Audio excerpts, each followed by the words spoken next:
আসন গ্রহণ করার জন্য আহ্বান জানাচ্ছি। এবং আজকের এই সমাবেশ অনুষ্ঠানে মহিলা দলের সম্মানিত কেন্দ্রীয় কমিটির সহসভাপতি, বিশেষ করে আপনারা যে আমাদের নেতা জনাব তারেক রহমানের ডাকে সাড়া দিয়ে আমাদের কবি কাজী নজরুল ইসলাম কলেজ মাঠে উপস্থিত হয়েছেন, সেই ক্ষেত্রে আমার পক্ষ থেকে, আমার দলের পক্ষ থেকে, বড় উপজেলা বিএনপির পক্ষ থেকে আন্তরিক ধন্যবাদ ও জ্ঞাপন করছি। প্রিয় ভাইরা, এই পর্যায়ে আমাদের এখানে আপনারা যারা আছেন, প্রধান অতিথি হিসাবে আছে আমাদের জাহানপান্না আপা, তারপরে মহিলা দলের সহসভাপতি ফরিদা পারভিন, তারপরে মবেশেরা, আমাদের আয়েশা সহ এখানকার সবাই আমাদের বিশেষ অতিথি। এ পর্যায়ে আমি জানাচ্ছি আমাদের মামুন আছেন, তাইজুল আছেন এখানে। আমি সবাইকে, আমি যাদের নাম বলতে পারছি না তাদের কাছে আমি আন্তরিকভাবে ক্ষমা চাচ্ছি। সবাইকে স্বাগতম এবং আসসালামু আলাইকুম। আজকে আপনারা জানেন যে আমার দ্বারা উপস্থাপিত হয়েছে 31 দফা রাষ্ট্র মেরামতের রূপরেখা। আপনি এই সম্বন্ধে জানেন না, সবাই শুনেছেন। কিছু কিছু বলবো, আমরা সব জানা তো এখন সম্ভব না। আমরা সবসময় 71 সন থেকে 75 কি করেছে আপনারা জানেন। আপনারা আমাদের বাবা মা, আমরা যারা ছোট ছিলাম ভুক্তভোগী, 71 থেকে 75 সনে যে 72-এ শেখ মুজিব পাকিস্তান থেকে আসার পরে, সে রাষ্ট্র হাতে নেওয়ার পরে, সে প্রধানমন্ত্রী হওয়ার পরে সে নির্বাচন দিয়েছিল 1973 সনে। সেই হাসিনার মতো ব্যালট বাক্স চুরি। আর যে এমপি সে এমপি না, যে ফেল করছে সে এমপি। তাহলে বুঝতে পারেন যে তারা কেমন ছিল। তারপর আবার বাক্সার প্রতিষ্ঠা করছে, কোনো দল থাকবে না, খালি আওয়ামী লীগ থাকবে না, খালি বাকশালী থাকবে। সে বাকশালী আমলে রাতারাতি ব্যাংক ডাকাতি, তারপরে লুটতরাজ, ধর্ষণ, নারীদের নির্যাতন, তারপরে যেখানে সেখানে টাকা লুট, একটা হরিলুটের দোষ, একটা মগের মূল্য।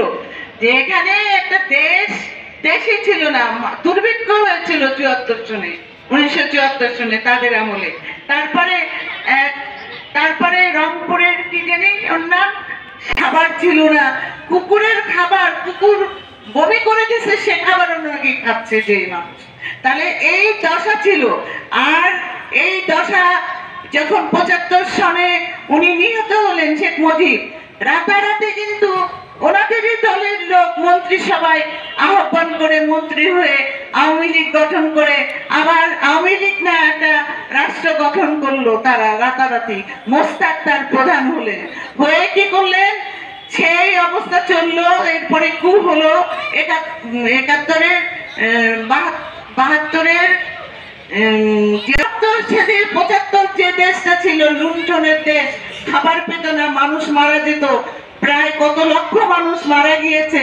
সেই দেশটাকে উনি রাতারাতি সমৃদ্ধি করে, রাতারাতি খাবার এর বন্দোবস্ত করে, খাল খনন করে, ফসল ফলন করে, রাতারাতি সুফল সফল করে দেশটাকে উনি করে তুললেন, রপ্তানি করলেন খাবার, খাদ্য শস্য, ডাল, চাল, চিনি উনি রপ্তানি করা শুরু করলেন। খাবার উদ্বৃত্ত থেকে গেল।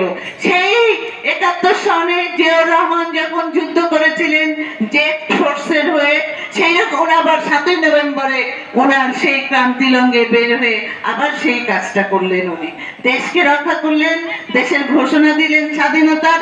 তারপরে উনি দেশটাকে আবার সেই ইন্ডিয়ার করতলে চলে গেছিল। এরপরে কি হলো, এখন এই 5ই আগস্ট আপনারা দেখেছিলেন, আপনি তার মেয়ে সেই যে ভোট দিব বলে তসবি নিয়ে মাথায় করবে, অনেক কিছু নেবে, পাচার করবে।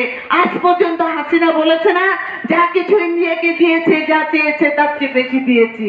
ইন্ডিয়া কোনোদিন ভুলবে না, তাই ভুলে নাই, এখন কোলে করে রেখেছে। পালিয়েছে তো, এখন কার দাবার খেয়ে পালিয়েছে। আপনারা জানেন, যখন এই দেশের মানুষ অতিষ্ঠ হয়ে গেছে, ভোট দেয় না, গণতন্ত্র নাই, এই দেশের সার্বভৌমত্ব নাই, স্বাধীনতা নাই, এই যে ডিজিটাল নিয়ম দিয়ে সাংবাদিকদের ধরপাকড় করে, সত্য কথা বলা যায় না, কোনো মিডিয়া সত্য কথা বলতে ভয় পায়। যখন আমাদের দেশ আবার দুর্ভিক্ষের কবলে পড়ছে, সেই সময় জনগণ ফুঁসে উঠেছিল। বিএনপি গত 17 বছর আন্দোলন করেছে। এই উপমহাদেশে 2 দশকে বিএনপি যেরকম নির্যাতিত, কারা নির্যাতিত এবং নির্যাতিত দল হিসেবে পরিচিত যে কেউ এই উপমহাদেশেও ছিল না। তাহলে এই মানে আন্দোলন করে যে জনগণকে উদ্বুদ্ধ করে রেখেছিল দেশকে স্বাধীনতার সার্বভৌমত্ব এবং ন্যায্য দাবি, ভোট অধিকার, গণতন্ত্র ইত্যাদির জন্য, সেটাতে স্ফুল্লিঙ্গ দিয়েছে। সংস্কারের উদ্যোগ নিয়েছেন আপনারা অনেক। আমি একটু সহজ পন্থাতে বলি, যদি রাস্তাঘাট খারাপ হয়, সেই রাস্তা তো রিপেয়ার যদি না করা যায়, গাড়ি চলতে পারে না, মানুষ চলতে পারে না। বাংলাদেশে এমন কোন সেক্টর নাই যেই সেক্টর সবল আছে, সব ধ্বংস করে গেছে আওয়ামী লীগ সরকার। এখন প্রতিটা সেক্টর, সামাজিক, রাজনীতিক, অর্থনীতি, ধর্মীয় যা কিছু আছে সমস্ত সংস্কারের দরকার আছে। কারণ আওয়ামী লীগ একটা সেক্টরকেও সবল করে রাখেনি। তো আজকে আমরা জনগণকে, বিশেষ করে আপনারা যে এই তারেক রহমানের 31 দফা সংস্কারের এই উদ্যোগকে বাস্তবায়নের জন্য আপনারা উপস্থিত হয়েছেন, আমি সকলকে আমার পক্ষ থেকে আবারও ধন্যবাদ জ্ঞাপন করি।